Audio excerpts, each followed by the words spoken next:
অবিবাহিত ছেলের মেয়ের পড়া নিষেধ, মানে হেডলাইনই মিথ্যে, যে দেখে সেই পড়ে, যে দেখে সেই পড়ে। কিরে এখানে আছে কি অবিবাহিত ছেলে মেয়ের পড়া নিষেধ কেন? তো ওখানে এখন লেখক লিখছেন যে ভরা পেটে স্ত্রী মিলন হলে ছেলে ভ্যাংচা হয়, সফরের পূর্বে স্ত্রী মিলন হলে ছেলে টেরা হয়, সূর্যগ্রহণের সময় স্ত্রী মিলন হলে ছেলে কানা হয়। আল্লাহর কসম সব কথাগুলি মিথ্যে। শুধু মিথ্যা নয়, সরাসরি কোরআন মাজিদের বিরোধী, সরাসরি একবারে সরাসরি বিপরীত কোরআনের। আল্লাহ তাআলা কোরআন মাজিদে বলছেন নিসাউকুম হারসুল লাকুম ফাতু হারসাকুম আন্না শাইতুম। পৃথিবীর মানুষ তোমাদের স্ত্রী, তোমাদের জমি। পৃথিবীর মানুষ তোমাদের স্ত্রী, তোমাদের ক্ষেত। তোমরা তোমাদের জমিতে আসো, তোমাদের খেতে আসো, তোমাদের স্ত্রীর নিকটে আসো তোমাদের ইচ্ছা মতো। সকালেই কি, বিকালেই কি, দুপুরেই কি, চন্দ্রগ্রহণ লাগলেই কি আর না লাগলেই কি। এই কথা আল্লাহ বলছেন আর লেখক এটা বলছেন। তার মানে কলম মিথ্যে আছে, বক্তৃতা মিথ্যা আছে। কত শত কথা মিথ্যা ধর্মের নামে। কই কতদিন বলেছি, কতদিন বলছি যে সাদ্দাদের কাহিনী কোথায় আছে এটাই মানুষ জানে না। ঘটনা সত্য মিথ্যা পরে, কাহিনীটা আছে কোথায়? বুড়ি যে রাস্তা দিয়ে, নবী যে রাস্তা দিয়ে হাঁটতেন, বুড়ি সে পায়ে সে রাস্তায় কাঁটা পুঁতে রাখতো, একবারে নগদ মিথ্যে। মোহাম্মদ সাল্লাল্লাহু আলাইহি ওয়াসাল্লাম একদিন ঈদের মাঠে গেলেন, দেখলেন একটা ছেলে কাঁদে। ও ছেলে তুমি কেন কাঁদো? বলে আমি এতিম, আমি এতিম ছিলাম। তাই কোলে নিলেন, আয়েশার কোলে দিলেন, আয়েশা নতুন পোশাক পরালেন, ছেলে খুশি হয়ে গেল। আর আয়েশারা গেল তোর বাড়িতে ফকিরের ভিক্ষা নেই, আবার নতুন পোশাক কোথা থেকে আসলো? ভিক্ষাই নাই। কত হাদিস নেবেন আপনি বুখারী মুসলিমের? ভিক্ষাই নাই, ভিক্ষাই জুটে না আয়েশার বাড়িতে। একটা মানুষকে খেতে দেওয়ার 11 জন স্ত্রীর ক্ষমতা হয়নি, মোহাম্মদ সাল্লাল্লাহু আলাইহি ওয়াসাল্লামের নিজেরও ক্ষমতা হয়নি। মেহমান ফিরে এসেছে ব্যাক করে, হাদিস বুখারী মুসলিম। ব্যাক করে যখন ফিরে এসেছে তখন নিরুপায় হয়ে বলছেন তোমরা একটু আমার মেহমানটা কেউ নিবা না? তো আবু তালহা বলছেন আমি। ঠিক আছে। এবার আবু তালহা মেহমানকে নিয়ে বাড়িতে গিয়ে বলছে জানো আকরিমি যাইফা রাসূলুল্লাহ সাল্লাল্লাহু আলাইহি ওয়াসাল্লাম, ও আমার বউ দেখো মুহাম্মদ সাল্লাল্লাহু আলাইহি ওয়াসাল্লামের মেহমান গো, তুমি একটু তাকে সম্মান করো। একটু খাওয়ার ব্যবস্থা কি কিছু আছে? না না না না না না, খাওয়ার ব্যবস্থা তো নেই।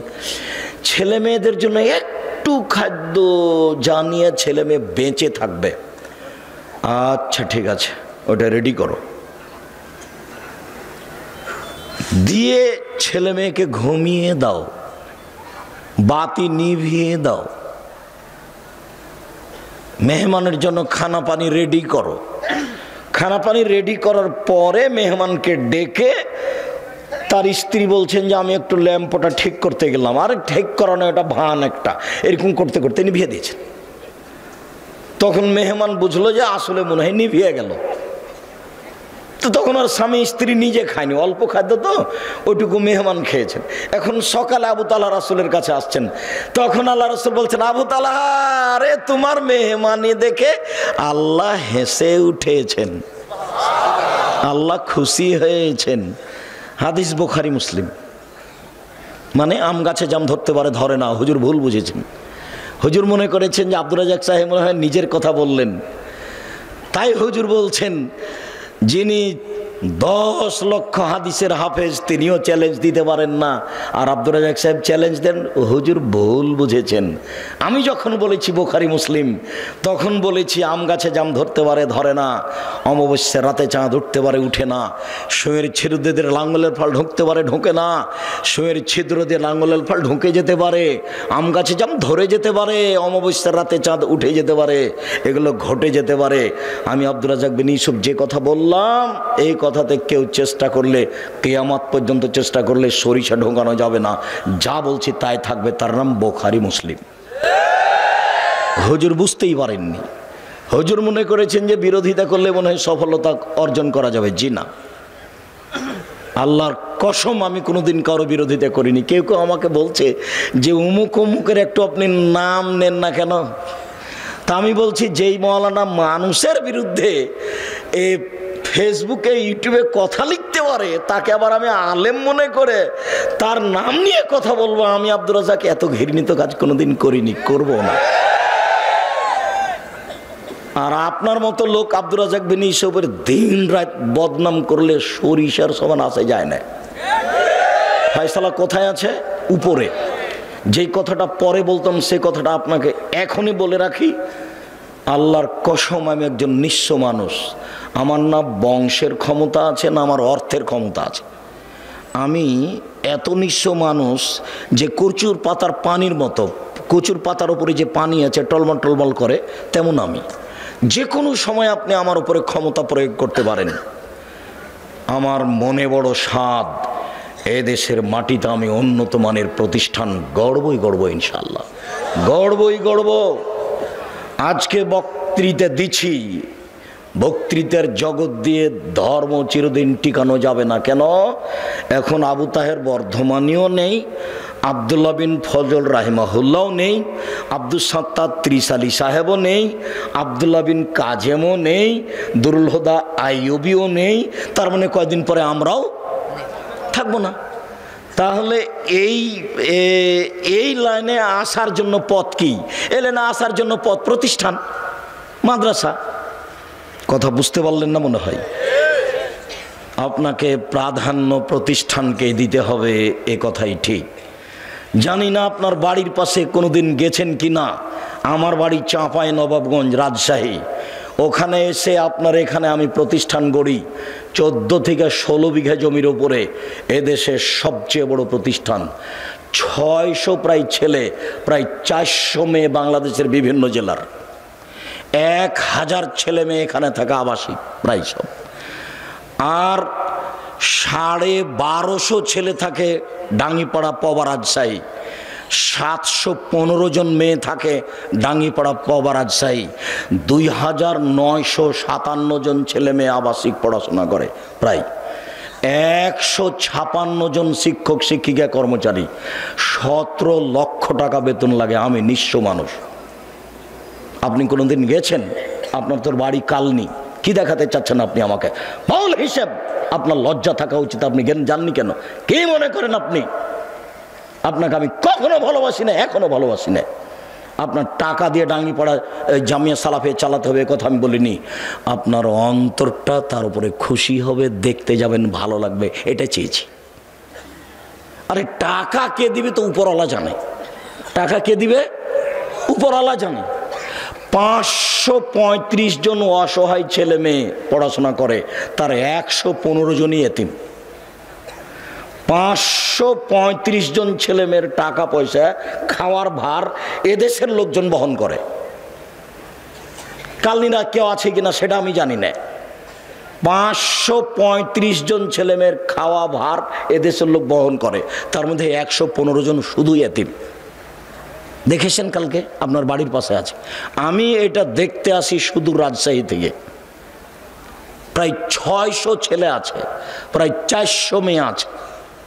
সারা বাংলাদেশের বিভিন্ন জেলার, চট্টগ্রামের আছে, সিলেটের আছে, রংপুর, দিনাজপুর, লালমনিরহাট, নীলফামারী, কুড়িগ্রাম, পঞ্চগড়, ঢাকা ওইদিকে আপনার যশোর, খুলনা, আপনার যে মেহেরপুর, ঝিনাইদহ, কুষ্টিয়া, ওইদিকে আপনার চট্টগ্রাম, সিলেট, বরিশাল, প্রায় জেলার আছে। ওখানে আছে, এখানেও আছে।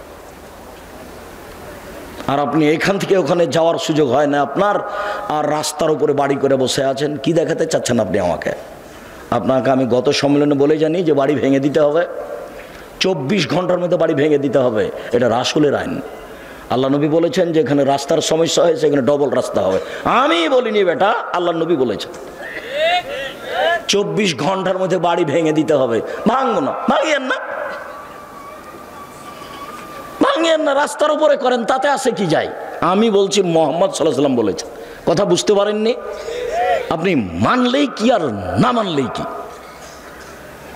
আপনি হাঁটাবো, বীর হাঁটাবো যাচ্ছেন না, তো চলছে না। যে দেখেন কিভাবে চলছে, প্রায় সবাই মাদানী শিক্ষক। মদিনা বিশ্ববিদ্যালয়ে কয় টাকা খরচ করেন আপনি? আপনাকে আমি খালি দেখার জন্য অনুরোধ জানিয়েছি আর দোয়া করার জন্য।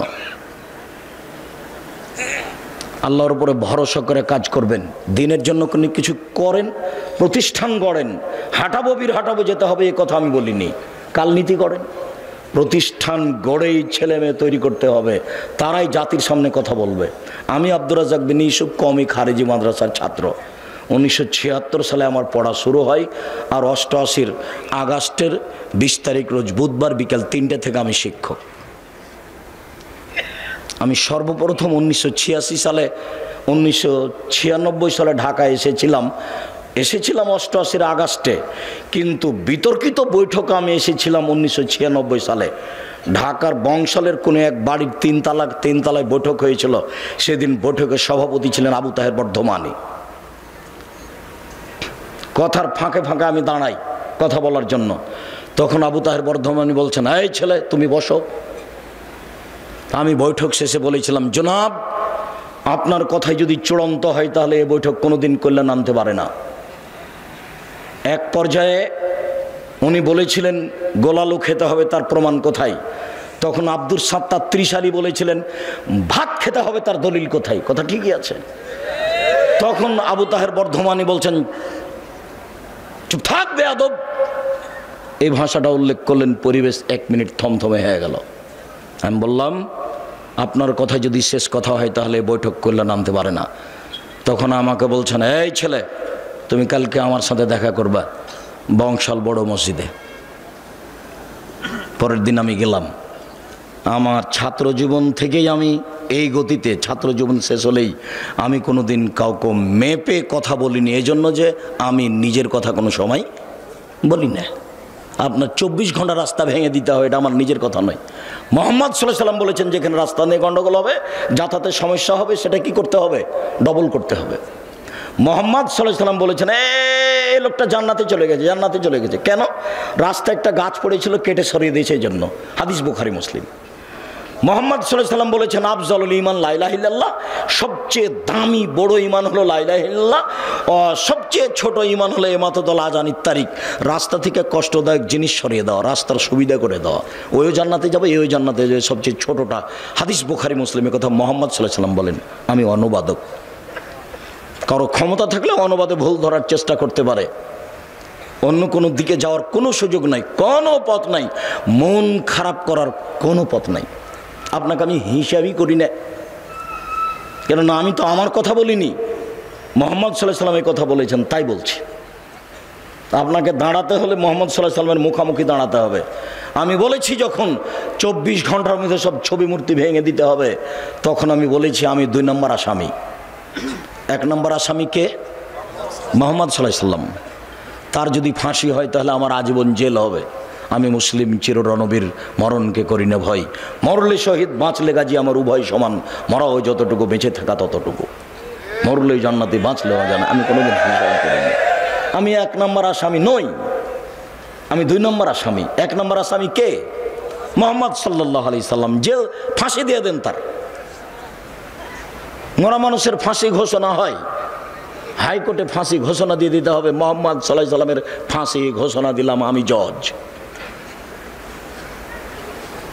তিনি একবারে জোরালোভাবে আদেশ করছেন, জোরালোভাবে আদেশ, আলী ছাড়বে না কোনো ছবি মূর্তি, সবকে ভেঙে খান খান চূর্ণ করে দাও। আলী তুমি ছাড়বে না কোনো উঁচু খবর, সবকে ভেঙে সমান করে দাও। এই যে এইখানে সব কবর উঁচু হচ্ছে, এখানে কবর, আবার মুক্তিযোদ্ধা কবর, বেটা কি দেখাচ্ছেন আপনি কবর পাকা করে? অসম্ভব। মুহাম্মদ সাল্লাল্লাহু আলাইহি সাল্লাম বলেছেন আদেশ। কে এমন মায়ের বেটা আছে যে মায়ের বেটা দলিল নিয়ে আমার মুখের উপরে কথা বলতে পারে? ক্ষমতা দিয়ে কথা বলা একেবারেই সহজ। আমি আব্দুর রাজ্জাক নিঃস্ব মানুষ, আমার বংশীয় ক্ষমতা নাই, আমি কোনো দল সংগঠন করি না, আমার দলেরও ক্ষমতা নাই, আমার বংশেরও ক্ষমতা নাই, আমার টাকারও ক্ষমতা নাই।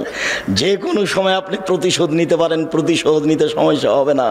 তবে আমি আব্দুর রাজ্জাক বিন ইউসুফ বলছি, মুহাম্মদ সাল্লাল্লাহু আলাইহি সাল্লাম বলেছেন উঁচু কবর ভেঙে দিতে হবে। এবার বলছি, দেখি কোন মায়ের বেটা এই কথা 19-20 করতে পারে? এমন কোন মায়ের বেটা পৃথিবীতে জন্ম নিয়েছে? তার সাথে আমি মুখামুখি হতে প্রস্তুত রয়েছি। উঁচু কবর কেন? কি দেখাতে চাচ্ছেন আপনি? কি বলতে চাচ্ছেন আপনি? সম্মানিত দিনী ভাই বোন, আপনার কথার কারণে আমি কথাগুলি বলে ফেললাম, যদিচ আমি জোরে কথা বলতে চাচ্ছি না। আপনাকে আমি অনেক ভালোবাসি। আমি আপনার কাছে যেটা চেয়েছি সেটা হচ্ছে এই আপনি জামিয়া সালাফিয়ার জন্য দোয়া করবেন। আমার মনে বড় স্বাদ, এদেশের মাটিতে আমি উন্নত মানের প্রতিষ্ঠান গড়বই গড়ব ইনশাআল্লাহ। জামিয়া সালাফিয়ার ডাঙ্গিপাড়া পবা রাজশাহী প্রায় 20 বিঘা জমির উপরে, এত বড় এরিয়া নেই এদেশে কোনো প্রতিষ্ঠান নাই, দেশে নাই। জামিয়া সালাফিয়া ডাঙ্গিপাড়া পবা রাজশাহীর মসজিদটার জমি হচ্ছে 90%।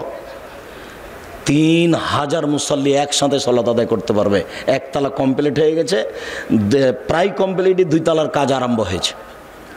এখানেও আরম্ভ করতাম 3 বছর আগে, জমি ঠিক হয় না, মানে জমি ঠিক করতে পারি না আজ পর্যন্ত। একজন রাজি হলে আরেকজন হয় না, আরেকজন রাজি হলে আরেকজন হয় না। হাটাববির হাটাবল্লককে বলেছি আগামীকাল যদি জমি ঠিক হয়ে যায় পরের দিন আমি কাজ আরম্ভ করবো ইনশাআল্লাহ। আজকে যারা আছে হাটাববির হাটাবল্লক বলুক যে আসেন কোথা থেকে জমি নেবেন নেন, যদি কালকে ঠিক করতে পারে পরের দিন আমি কাজ শুরু করবো ইনশাআল্লাহ। আমি প্রস্তুত আছি। কাজ কিভাবে হবে আমি জানি না। 2013 সালের 24 আগস্ট মঙ্গলবার 11টার সময় হাটাববির হাটাবো ওই জামিয়া সালাফিয়ার ওই কাঁঠাল গাছের নিচে আমি বলেছি আমার হাতে টাকা নেই, এ কথা সত্য, এখানে প্রতিষ্ঠান গড়বে এই কথা সত্য, ইনশাআল্লাহ গড়বেই গড়বে। 65 বছর থেকে ওই সব জমি পড়ে আছে, 65 বছর থেকে। ওই জমিটা সমতল করতে, মোটামুটি সমতল করতে এখনও পারিনি। প্রায় 15 থেকে 16 লক্ষ টাকা খরচ আছে জামিয়া সালাফিয়ার, এখনও সমতল হয়নি। মোটামুটি যা হয়েছে তা একবার দেখে আসিয়েন। গাজীপুরের এ একালার মাটি একটা নিচু একটা এরকম উঁচু, বড় বেমানান, তাকে ঠিক করতে এত টাকা খরচে আপনি দেখে আসেন একটু। আমি আপনাকে দেখতে অনুরোধ করেছি আর দোয়া করতে অনুরোধ করেছি, টাকা দিতে অনুরোধ করিনি। টাকা ওপরে আছে, ও যার টাকা নেবে তাকে পাঠিয়ে দেবে ওখানে। আপনি মনে করছেন এমনি এত বড় প্রতিষ্ঠান চলছে, 535 জন অসহায় ছেলে মেয়ে থাকে, তার 115 জন শুধু এতিম। আমি টাকা দিই? আমি একদিনের টাকা দিতে পারবো না, এক সন্ধ্যার। আমি তো ভিক্ষা করি, ভিক্ষা করে বাড়ি মানুষের বাড়ি বাড়ি। কারোর কাছে 500টা 1000 টাকা নিতে আমাকে 10 বার মোবাইল করা লাগে, 20 বার বারে 50 বার লাগে। ভিক্ষা করে প্রতিষ্ঠান চালাই, নিঃস্ব, কোনো নির্ধারিত মানুষ নাই এর নিচে, চলছে, চলবে ইনশাল্লাহ। 2016 সালের 17 ফেব্রুয়ারি রোজ বুধবার বিকাল 4:30-5টার সময় জামিয়া সালাফিয়া ডাঙ্গিপাড়া পবা রাজশাহী ওইখানে বলেছিলাম আমার হাতে টাকা নেই, এ কথা সত্য, এখানে প্রতিষ্ঠান গড়বে এ কথা সত্য, ইনশাল্লাহ গড়বেই গড়বে। কয়েক কোটি টাকার জমি ওখানেও কিনা আছে, কয়েক কোটি টাকার জমি এখানেও কিনা আছে। ওখানে 1300 মানুষের ছেলেদের অংশে রান্না হয়, আর মেয়েদের অংশে 700 750 মহিলার রান্না হয়। তার 715 জন শুধু খালি মেয়ে।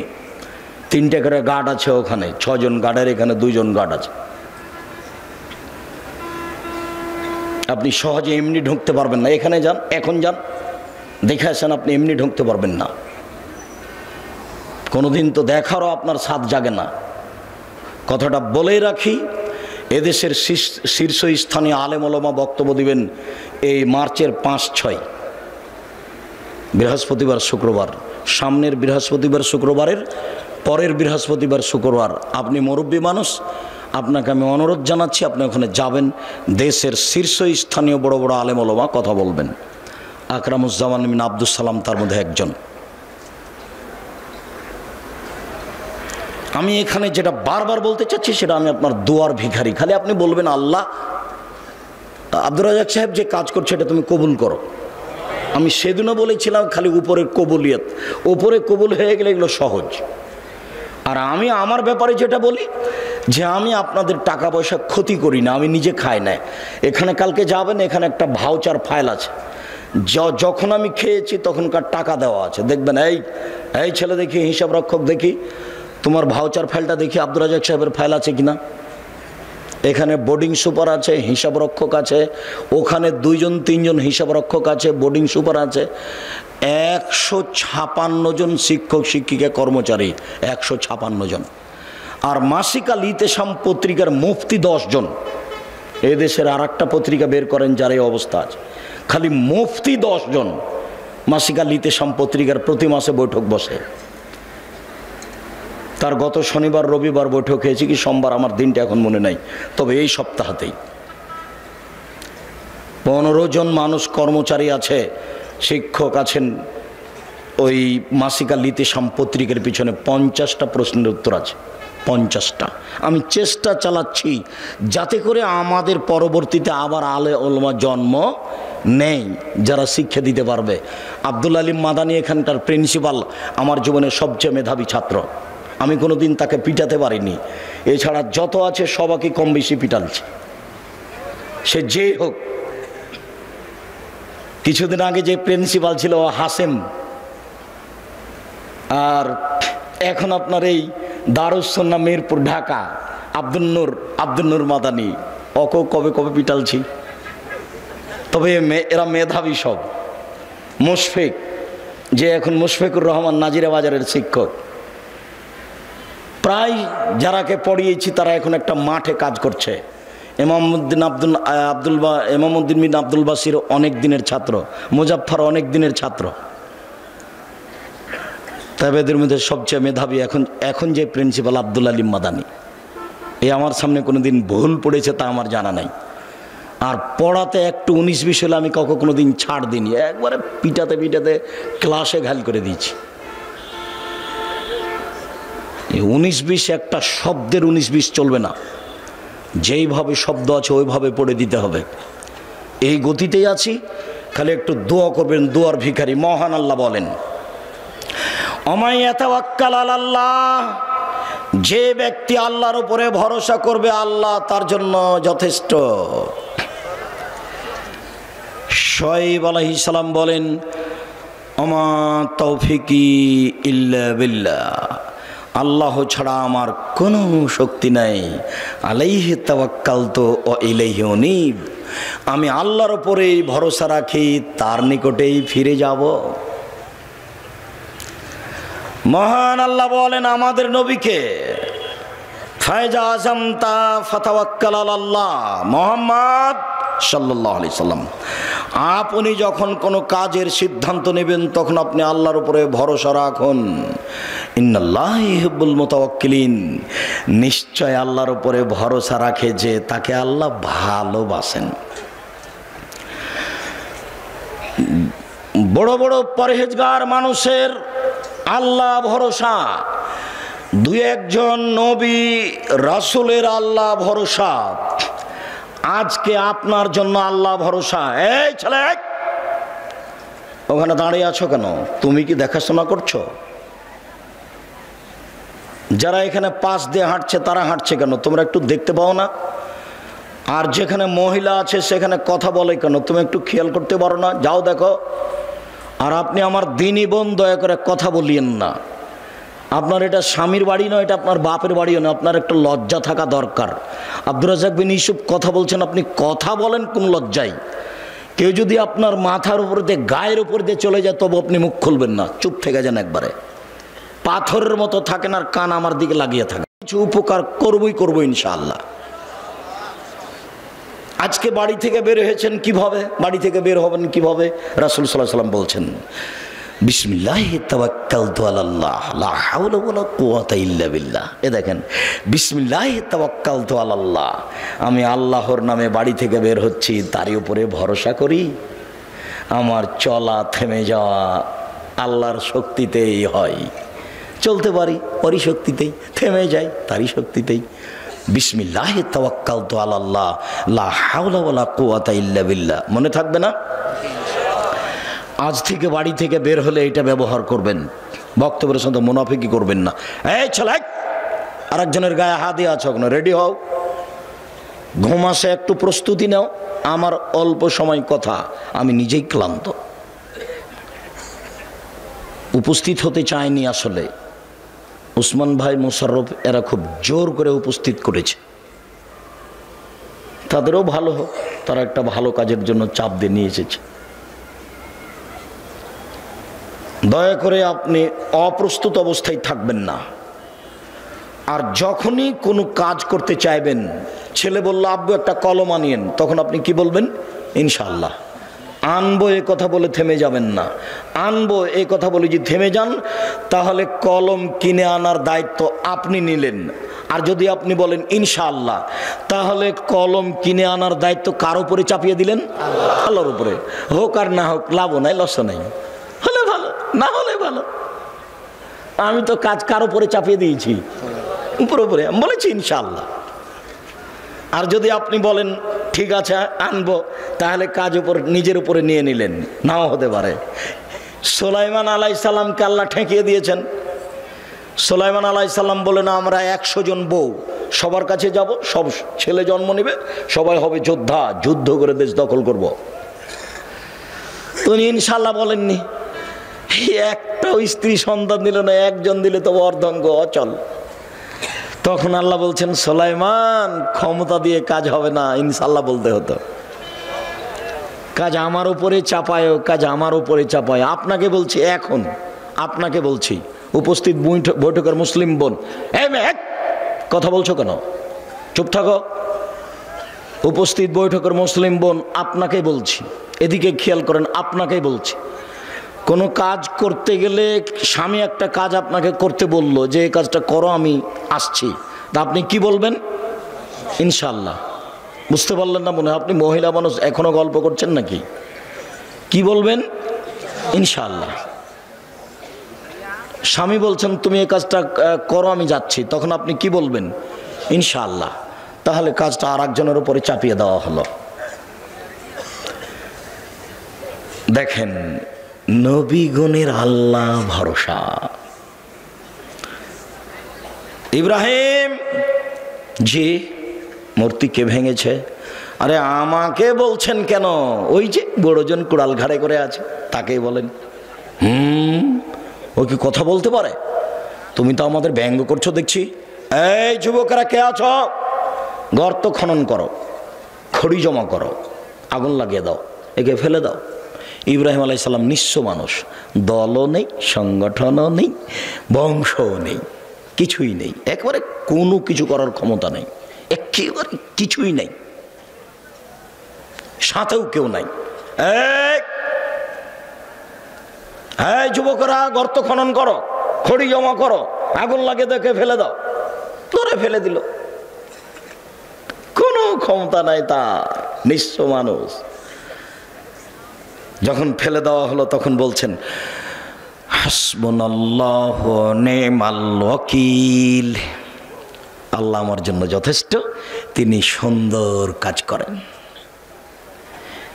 কালা ইব্রাহিম হিনা উলকিয়া ফিন্নার, এই বাক্যটা ইব্রাহিম আলাইহিস সালাম বলেছিলেন যখন তাকে আগুনে নিক্ষেপ করা হয়েছিল। হাদিস বুখারী মুসলিম।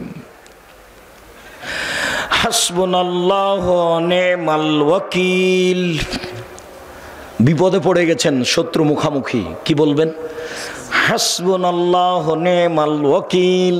বক্তব্য শেষ হয়ে গেছে, আমার সামনে আসছে বৃষ্টির মতো ঢেল পাথর। ওই সময়তে আমাকে কোনো পাথর লাগেনি, ঢেল লাগেনি, তবে আমি স্টেজ থেকে নেমে দৌড় দিলাম, এক বাড়িতে গিয়ে উঠলাম, তখন পায়ের স্যান্ডেল ছিল না, ও স্যান্ডেল পরার মতো পরিবেশ ছিল না। তখন আমি বলছিলাম হাসবুনাল্লাহু নি'মাল ওয়াকিল। কতদিন যে এরকম ঘটনা ঘটেছে, এখনো ওরকম নেই, এখন মানুষ কিছুটা সহ্য করছে। আর তখন যেন আমার কথাগুলো সমাজে একেবারে নতুন ছিল। এখন যারা বা মাঝহাবি মানুষ, তারা একটু বুঝতে শিখেছে যে হাদিস জাল জয়ীফ আছে। আমারই এক ক্লাস ফ্রেন্ড কামেল পাস একদিন বলছে ছি ছি ছি ছি ছি, আব্দুর রাজ্জাক বলছে যে হাদিস জাল। এ হাদিস কে বর্ণনা করেছে? উমর। হ্যাঁ আপনারা বলেন তো উমর কি মিথ্যে কথা বলতে পারে? তখন জনগণ বলছে না, এই দেখেন আব্দুর রাজ্জাক এই হাদিসকে মিথ্যে বলছে, যে হাদিস উমর বর্ণনা করেন। জনগণ তো আর বুঝে না, জনগণ তো আর বুঝে না যে হাদিস কিভাবে নকল হয়েছে। ওই মাইকটার ওখানে আল্লাহর নবী, আপনাকে দেখাচ্ছি, ওই মাইকটার ওখানে আল্লাহর নবী। এবার আল্লাহর নবী থেকে কথা শুনছেন আমার ওই ভাইয়ের ওখানে আবু হুরায়রা রাদিয়াল্লাহু তাআলা আনহু, উনি সাহাবীর স্থানে, তারপরে সাহাবীর পরে তাবেঈর স্থানে, তারপরে তাবেঈর পরে ইনি একজন, তারপরে আমার স্থানে ইমাম বুখারী। এখন ইমাম বুখারী বলছেন আমি হাদিস শুনেছি আমার শিক্ষক মাখুল হতে তিনি বলছেন, আমি হাদিস বর্ণনা করছি আমার শিক্ষক নাফে হতে। নাফে বলছেন, আমি হাদিস নকল করছি আমার শিক্ষক আবু হুরায়রা হতে। আবু হুরায়রা বলছেন, আমাকে আল্লাহর নবী বলেছেন। এইভাবে হাদিসের সূত্র আছে। তো ইনি বাড়িতে বসে বসে আরবি বানালছেন, দিয়ে এইভাবে রেডি করেছেন। কথা বুঝেননি? তার নাম জাল হাদিস, তার নাম জাল হাদিস। দেখবেন আপনি মুখামুখি দেখবেন, মুখামুখি দেখেন, একবারে মুখামুখি।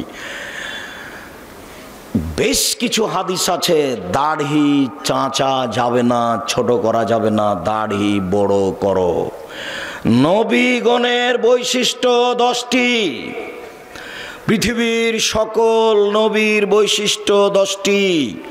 1, দাড়ি ছেড়ে দাও, ইচ্ছে মতো বড় হবে। 2, মোচ কেটে ফেলো, ব্লেড ব্যবহার করা হবে না, মোচ কাটতে হবে, মোচ থাকবে দেখে পুরুষ মনে হবে। দাড়ি আর মোচ চেঁচে ফেল দিল, ওকে বেটি ছেলে মনে হবে, মহিলা মানুষ, তখন তার উপরে অভিশাপ হবে। দাড়িও নাই মোচও নাই, তখন ও নারী, তারপরে অভিশাপ, তারপরে অভিশাপ, তারপরে অভিশাপ। মোচ থাকবে, দাড়ি থাকবে, পুরুষ মনে হবে, আর পুরুষত্বা শক্তি কমবে না।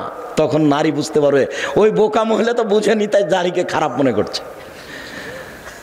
ও যদি বুঝতে পারতো যে দাড়ি থাকলে পুরুষত্বা শক্তি বাড়ে, তাহলে তো বলতো না, তুমি আরো দাড়ি রাখো, তুমি আরো দাড়ি রাখো, তুমি আরো দাড়ি রাখো। ও তো ওর বুঝেনি ধর্মের ব্যাপার। 2, বগলের লোম উঠিয়ে ফেলো, নারী পুরুষ একই হুকুম, ব্লেড চলবে না, নবীগণের বৈশিষ্ট্য। 3, 4, নখ কেটে ফেলো, নবীগণের বৈশিষ্ট্য। যত পুরুষ নারী আছেন, বিছানে ঘুমাবেন না, আগে নখ কাটবেন, তারপরে। এই ছেলে, দোকানে চা করছো, তোমার নখ বড় কেন? তুমি আর শরম পাও না? তুমি মুসলমানের বাচ্চা, নখ বড় কেন? তুমি আজকে নখ কেটে ঘুমাবা। উপস্থিত বৈঠকের মুসলিম বোন আপনাকে বলছে, এই মেয়ে, নখ বড় কেন তোমার? তোমার বাপ দেখে না? তোমার মা দেখে না? দুনিয়াতে এমনি আছো নাকি? বাপ নাই তোমার, মা নেই তোমার? খারাপ লাগে? তোমাকে খারাপ লাগে শুনতে? খারাপ লাগে কেন? তোমার বাপ আছে তো তোমার নখ বড় কেন? তোমার মা আছে তো তোমার নখ বড় কেন? কিসের তোমার বাপ মা? তোমার বাপ উপার্জন করবে গার্মেন্টসে, সেই জন্য তোমার বাপ।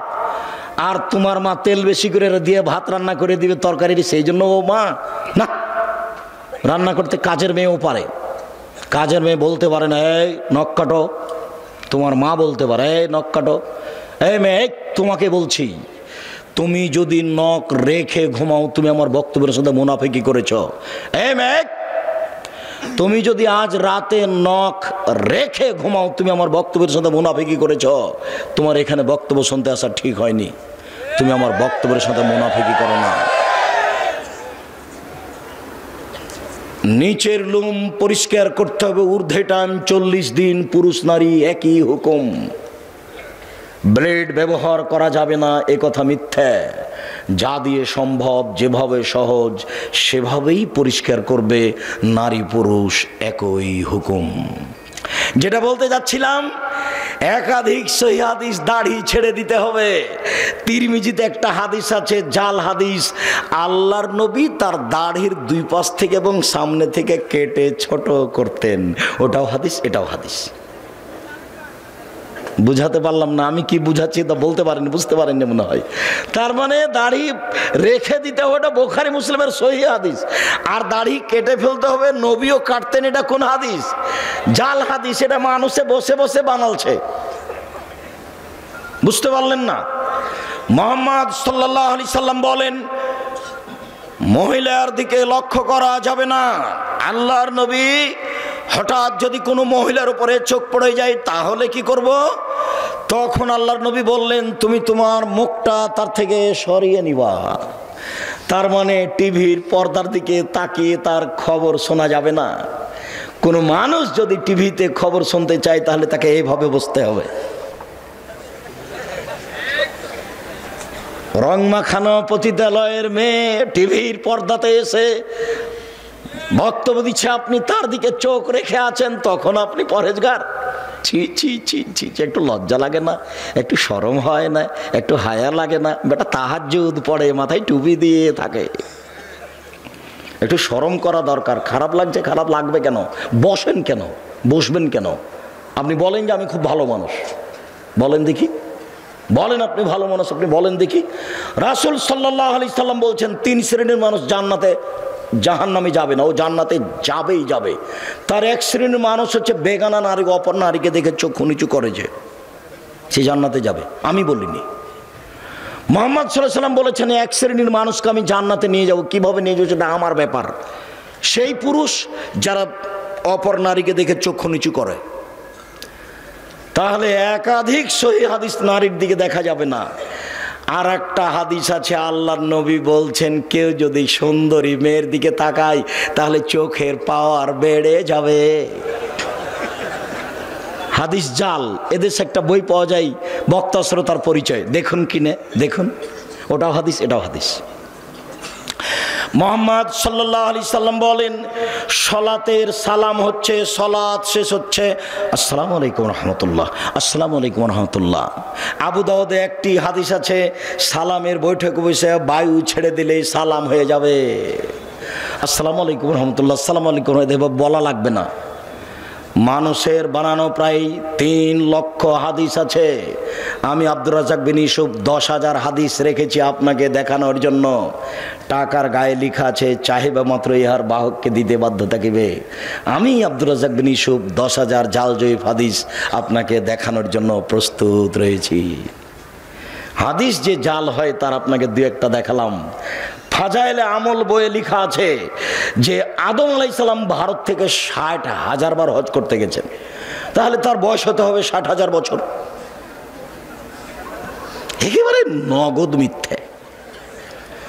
ফাজাইল আমলে বইয়ে লেখা আছে এমন ভাবে জিকির করবে দেখে যেন মানুষ বলে পাগল। আপনাদের এখানে যে বট গাছ আছে, বট গাছে এখন এখানে সম্মেলন হয় কিনা, যারা দেখেছেন তারা নারী পুরুষ জিকির করতে করতে উল্টে পড়ে যায়। যারা বাস্তব দেখেছে তারা বলছে জি না, এটা রাখা যাবে না। পীর মুরিদির কোনো নীতি রাখা যাবে না, যে কোনো মূল্যে এলাকা থেকে উঠাতে হবে, যে কোনো মূল্যে। কথা দিয়ে উঠান, পিটিয়ে উঠান। অসম্ভব আহলে হাদিস উর্দুশিত এলাকায় এরকম জিকির আজকার মিথ্যা নারী পুরুষ একাকার হয়ে হতে পারে না। অসম্ভব, যে কোনো মূল্যে ঠেকাতে হবে, যে কোনো মূল্যে। আপনি প্রস্তুত থাকুন। আহলে হাদিস উর্দুশিত এলাকায় এরকম মিথ্যে জিকির হবে, এটা হতে পারে না। ধর্মের নামে মিথ্যে জিকির চিৎকার করে হতে পারে না। এই মাটিতে জিকির হবে লা ইলাহা ইল্লাল্লাহ চুপে। আপনাকে কথা প্রসঙ্গে একটু দেখালাম। আল্লাহ ভরসা, আল্লাহ ভরসা একটু। আবু বকর সিদ্দিক রাদিয়াল্লাহু তাআলা আনহু বলেন আমি গারে শহরে আল্লাহর নবীর সাথে আছি। তার একটু আগে বলি, 1 মিনিট এক খেয়ালে চেয়ে থাকবেন। মন খারাপ, আবু বকর সিদ্দিক হিজরত করে চলে যাবেন, পালিয়ে যাবেন। আল্লাহ রাসূল বলছেন আবু বকর তুমি একটু থামো, আমাকেও যাওয়া লাগতে পারে। তখন আবু বকর সিদ্দিক বুঝলেন তাহলে দুইজনের একসাথে হিজরত হবে। এবার আবু বকর সিদ্দিক 2টা উটের প্রস্তুতি নিলেন। আর বক্তা বলছেন যে সেদিন থেকে আবু বকর সিদ্দিক রাদিয়াল্লাহু তাআলা দরজায় দাঁড়িয়ে থাকলেন। কখন আল্লাহর নবী বলবেন, কখন রেডি, তাই তিনি রেডি আছেন, একবার সব মিথ্যে কথা। তখন উনি বুঝলেন যে আমাকে বের হতে হবে, 2টা উট রেডি। হঠাৎ একদিন দুপুরের সময় আয়েশা রাদিয়াল্লাহু তাআলা বলছেন আমার বাপ মা খালি দিন ধর্ম, খালি দিন ধর্ম। মুহাম্মদ সাল্লাল্লাহু আলাইহি ওয়াসাল্লাম আমাদের বাড়িতে সকালে আসেন, বিকেলে আসেন, সকালে আসেন, বিকেলে আসেন। ঠিক একদিন দুপুরের সময় এসে বলছেন, ঢুকে বলছেন আবু বকর সিদ্দিক জি, মেয়ে দুটাকে আপনার পরিবারের, এদেরকে সরতে বলেন। জি না, সরবে না। কি বলছেন বলেন? তার মানে আমি আবু বকর সিদ্দিক যেমন আমার মেয়েরাও তেমন 19-20 হবে না। আমি বুঝতে পারছি আপনার কথা গোপন, কিন্তু আমাকে বলা যেমন আমার মেয়েদের সামনে বলা তেমন, কোনো সমস্যা নেই। ওটা আয়েশা, এটা আসমা। বুঝতে পারেননি মনে হয়। বাপ যেমন বেটা তেমন, বাপ যেমন বেটি তেমন। অর্ডার হয়ে গেছে, চলে যেতে হবে। ঠিক আছে, বের হয়ে গেলেন। গাড়ে শহরে পাহাড়ের মধ্যে আশ্রয় নিলেন গর্তে দিয়ে। আবু বকর সিদ্দিক বলছেন এখানে আপনি থামেন, আমি আসছি। এখানে আপনি বসেন, আমি আসছি। ওখানে সব মিথ্যা কথা লেখা আছে, যে সব গর্তগুলিকে আবু বকর সিদ্দিক ছিদ্রগুলো বন্ধ করছিলেন, সাপ তাকে দংশন করতে পারে। তাই মিথ্যা বক্তব্য লেখা আছে, মিথ্যা বইয়ে লেখা আছে যে 100 বছর, 300 বছর, 50 বছর থেকে একটা সাপ গর্তে ঢুকেছিল, একদিন মুহাম্মদ সাল্লাল্লাহু আলাইহি ওয়াসাল্লাম এখানে আসবেন, তাকে দেখবো এই জন্য। এবার সব গর্তগুলো বন্ধ করলেন আবু বকর সিদ্দিক, মাত্র একটা গর্ত খালি, আর কাপড় নেই। তখন গর্তের মুখের উপরে পা দিলেন, এবার সাপ দেখছে গর্তের মুখ বন্ধ, তাহলে আমি কিভাবে মুহাম্মদকে দেখব? তো দংশন করলেন, বিষে কালো হয়ে গেল, চোখের পানি ঝরে মুহাম্মদ সাল্লাল্লাহু আলাইহি ওয়াসাল্লাম ঝরলো। মুহাম্মদ সাল্লাল্লাহু আলাইহি ওয়াসাল্লামের ঘুম ভেঙে গেল, তিনি বলছেন তোমার এরকম কোনো অবস্থা? বলে আমাকে সাপে দংশন করেছে। দেখি কোথায়? এই যে এখানে। একটু থুতু দিয়ে ঠিক মিথ্যে কথা, এবার নগদ মিথ্যে। ওই গর্তের মুখের উপরে ঘুঘুর ডিম দেওয়া আছে, ঘুঘু মানে মাকড়সার জালে ঘুঘু ডিম দিয়েছে, একবারে নগদ মিথ্যে কথা, মিথ্যার নগদ প্রমাণ। আবু বকর সিদ্দিক রাদিয়াল্লাহু তাআলা আনহু বলছেন, কুলতু লিন-নবী সাল্লাল্লাহু আলাইহি সাল্লাম, আমি আল্লাহর নবীকে বলছেন, আমি আল্লাহর নবীকে বললাম, আল্লাহর নবী, লাউ নাজারা আহদুহুম তাহতা কাদামাইয়ে, ওরা যদি কেউ পায়ের দিকে দেখে, ওই যে ওরা যদি কেউ পায়ের দিকে দেখে, লাভ সরানা, তারা আমাদেরকে দেখে নিবে। তখন আল্লাহ রাসূল বলছেন, মা জান্নাকে আবু বকর, আবু বকর আপনি কি মনে করেন? আপনি কে মনে করেন আমরা দুইজন? আল্লাহ সালেহুমা, আমাদের তৃতীয় জন আল্লাহ। অসম্ভব, ওরা আমাদেরকে দেখতে পারে না। লা তাহজানিল্লাহ মা, আপনি চিন্তা করবেন না, আল্লাহ আমাদের সাথে আছেন। আপনি কি মনে করেন আমরা দুইজন? তৃতীয় জন আল্লাহ। আল্লাহ ভরসা, দেখেন আল্লাহ ভরসা। ফেরাউন পিছে পিছে ছুটে যাচ্ছে, মূসা আলাইহিস সালাম আগে আগে পালিয়ে যাচ্ছেন। সামনে কুলজুম সাগর, ডানে ফেরাউন, বামে ফেরাউন, পিছে ফেরাউন, সামনে সাগর। সঙ্গী সাথী বলছেন, ইন্নাল্লাহ মুদ্রাকুন, আমরা বন্দি, আমরা আটকা পড়েছি, আমরা বন্দি, আমরা আটকা পড়েছি। তখন মূসা আলাইহিস সালাম বলছেন, কাল্লা, কখনো নহে, অসম্ভব, এটা হতে পারে না। বলেন কি? কাল্লা, কখনো নহে, অসম্ভব, এটা হতে পারে না। ইন্না মায়া রাব্বি, আমার সাথে আমার প্রতিপালক রয়েছেন, সায়াদিনী, তিনি আমাকে পথ দেখাবেন। কোনো পথই নাই, কোনো পথই নাই, বাঁচার কোনো পথই নাই। ডানে ফেরাউন, বামে ফেরাউন, পিছনে ফেরাউন, সামনে সাগর। মূসা আলাইহিস সালাম বলছেন, কখনো নহে, অসম্ভব, হতে পারে না। আল্লাহ আমার সাথে আছেন, তিনি আমাকে পথ দেখাবেন। আল্লাহ ভরসা, বুঝতে পারছেন না? এর নাম আল্লাহ ভরসা। দেখেন গাল্লা খাতেল আবওয়াব, সব দরজা জুলাইখা বন্ধ করে দিল। জুলাইখা সব দরজা বন্ধ করে দিয়ে বলছে, হাই তালাক, এইসব তুমি আমার সাথে জেনায় লিপ্ত হও। তখন ইসব বলছেন, মাশাআল্লাহ, আমি আল্লাহর কাছে আশ্রয় চাই। বলো কি তুমি, বলো কি তুমি, ইন্নাহু রাব্বি আহসানা মাসায়া, আরে তোমার স্বামী আমার মালিক, তিনি আমাকে ভালো থাকতে দিয়েছেন, ভালো খেতে দিয়েছেন, আমি অন্যায় করতে পারি না, তোমার সাথে আমি অন্যায় করতে পারি না। এই বলে ইউসুফ আলাইহিস সালাম দৌড় দিয়ে পালাতে চাইলেন। পিছন দিক থেকে জুলাইখা জামা টেনে ধরলো। আগে আগে বের হয়ে যাচ্ছেন ইউসুফ, পিছনে পিছনে যাচ্ছে, আগে আগে যাচ্ছেন ইউসুফ, পিছনে পিছনে যাচ্ছে জুলাইখা। যখনই বের হলেন তখনই সামনে হলো জুলাইখার স্বামী, এক জায়গায় তিনজন, ইউসুফ, জুলাইখা, জুলাইখার স্বামী। দেখে জুলাইখা কথা উল্টে দিল। জুলাইখা বলল, এই দেখেন, এই দেখেন, এই দেখেন, যাকে আপনি লালন পালন করেন, দেখেন তার চরিত্র কত খারাপ, সে আপনার স্ত্রীর সাথে অন্যায় করতে চাই, এর কি শাস্তি হতে পারে? আরে আপনি দেশের বাদশাহ, কি শাস্তি উল্লেখ করবেন? আমি জুলাইখা বলছি, ওকে যথাযথ পিটন দিতে হবে, নইলে জেলখানায় বন্দি করতে হবে। 12 বছর জেল হলো। 12 বছর পরে সরকারের পক্ষ থেকে লোক এসেছে, এইসব আপনাকে সরকার ডেকে পাঠিয়েছেন, আপনি বের হন জেল থেকে। তখন এইসব বলছেন, যাও সরকারকে বলো এইসব জেল থেকে বের হবে না, যতদিন পর্যন্ত জুলাইখা জাতির সামনে ঘোষণা না দিয়েছে। আমি জুলাইখা বলছি, আমি অন্যায় করেছি, এইসব অন্যায় করেনি। এইসব এখানে সত্যবাদী, আমি মিথ্যাবাদিনী মহিলা। এই কথা জাতির সামনে ঘোষণা না দেওয়া পর্যন্ত আমি এইসব জেল থেকে বের হব না। আমি আপনাকে যেটা বলতে চাচ্ছি, এই ছেলে, কোনোদিন কোনো মেয়ে মানুষের সাথে মোবাইলে গল্প করো না। মেয়ে মানুষ তোমাকে ধ্বংস করবে, তোমার বাপকে ধ্বংস করবে, তোমার বংশকে ধ্বংস করবে, তোমার জাতিকে ধ্বংস করবে। এই যে দেখো মেয়ে মানুষ। হ্যাঁ বেটা, 3 মিনিটের মধ্যে 1 মিনিটের মধ্যে কথা উল্টে দিবে। তুমিও যাবা জাহান্নামে, তোমার বাপও যাবে, তোমার বংশ যাবে, কারো মান সম্মান রক্ষা হবে না। দেখো জুলাইখা, জুলাইখা বলছে এই যে দেখেন, আপনি যাকে খাওয়ার দিচ্ছেন, লালন পালন করছে, সে আপনার স্ত্রীর সাথে জেনা করতে চাই। হলো এটা? ঠিক হলো? আপনি কি করবেন তার? আর আপনি কি করবেন? আমি জুলাইখা বলছি, ওকে যথাযথ পিটন দিতে হবে, নইলে জেলখানায় বন্দি করতে হবে। তুমি যার সাথে প্রেমের গল্প করছো, কথা উল্টে দিতে পারে, তখন তোমার কি হবে তুমি বুঝতে পারছো না। আজ থেকে আর কোনোদিন কোনো মেয়ের সাথে কথা বলো না। তোমাকে আবারও বলছি, তুমি তোবা করে উঠবা। উঠার সময় তো বলবে আস্তাগফিরুল্লাহ ওয়া আতুবু ইলাইহি, আমি তোবা করছি, জীবনে আর কোনোদিন তার সাথে কথা বলবো না ইনশাআল্লাহ। এই ছেলে, তোমাকে আরো একটা বলে দিচ্ছি, তুমি এদিকে খেয়াল করো তো। আজকে এখানে তোবা করে উঠেছো, গিয়ে রাত্রে ঘুমাতে যাচ্ছ, মোবাইলটা লক করে দিয়েছ, দেখবা 2-1 মিনিট পরে ধীরে হাতটা মোবাইলে চলে গেল, লকটা খুলেছ, রিংও দিচ্ছ। এই সময়তে লাফ দিয়ে উঠে ল্যাপটা দূরে ফেলে দিবা। দূরে ফেলে দিয়ে একবারে ঘর থেকে বের হয়ে বলবা নাউজুবিল্লাহি মিন জালিক, এই শয়তান তোর মুখে লাথি মারি, নাউজুবিল্লাহি মিন জালিক, এই শয়তান তোর মুখে লাথি মারি। আর এই পাটা মাটির উপরে রেখে তুমি এই করবা, ঘষবা, তোর মুখে লাথি মারি, তোর মুখে লাথি মারি, তোর মুখে লাথি মারি, নাউজুবিল্লাহি মিন জালিক। তুমি 2-1 মিনিট করো, দেখবা তুমি স্বাভাবিক হয়ে গেছো। সারা রাত আর তোমার কাছে আসবে না। তুমি যে তোবা করে গেছো, এই জন্য তোমার ঘরে খালি শয়তানে এমনভাবে ভিড় লেগেছে, তুমি দেখলে অজ্ঞান হয়ে যেত।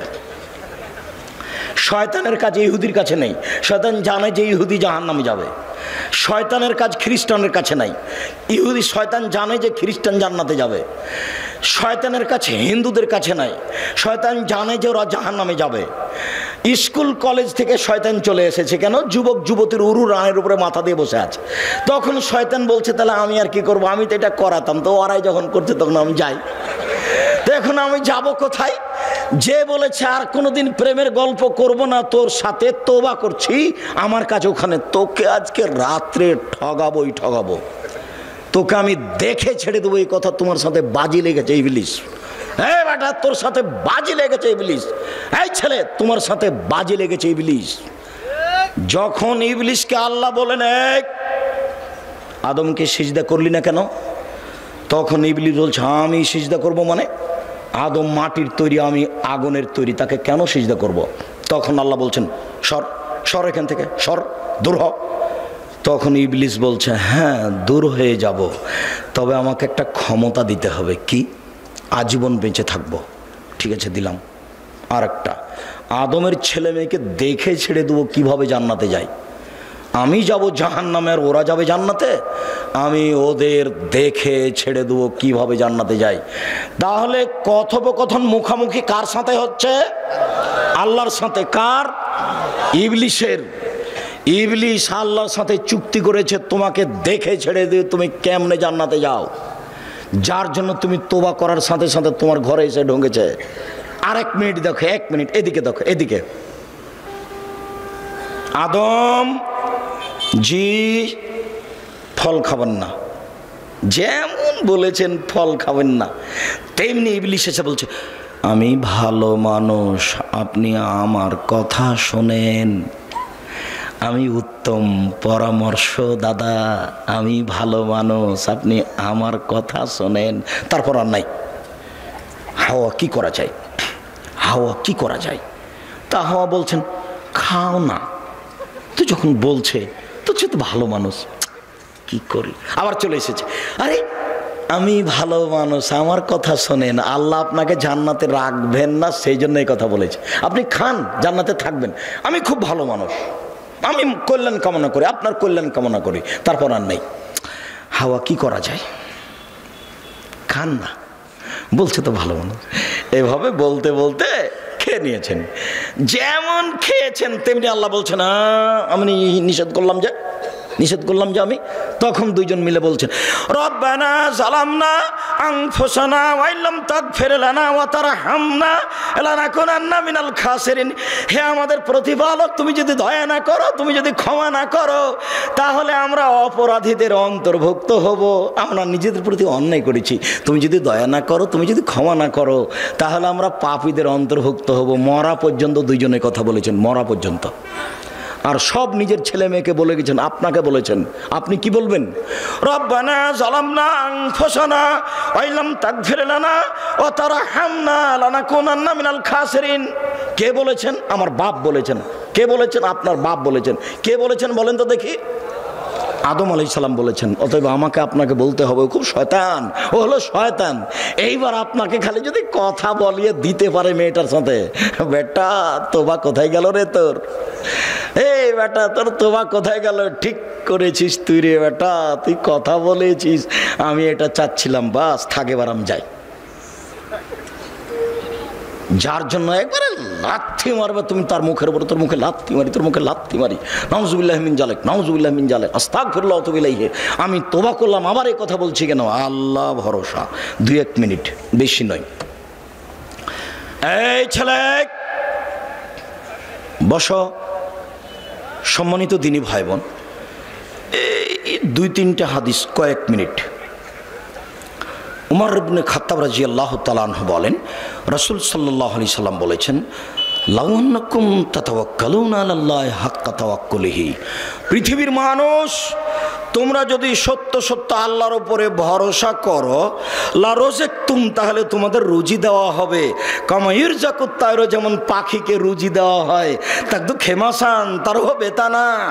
সকালে পাখি খালি পেটে আসে, বিকালে পাখি ভরা পেটে যায়।